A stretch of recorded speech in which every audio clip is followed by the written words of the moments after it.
Hi! In front of me is VIVO Y200 and today I would like to show you how you can operate the voice recorder. Firstly, you need to find the Recorder app and click on it. Then tap on this blue button at the bottom to start recording. You can pause it or unpause it using the same one.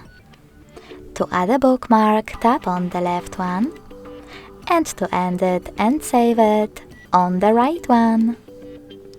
As you can see, recording was successfully created.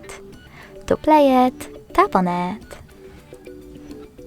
To rename it though, you need to hold it.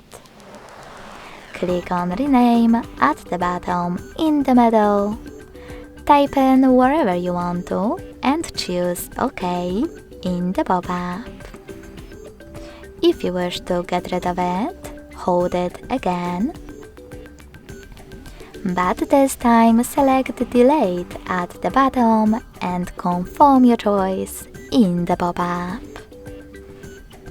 Thanks so much for watching. If you enjoyed this video, don't forget to leave a like, comment and subscribe. Bye!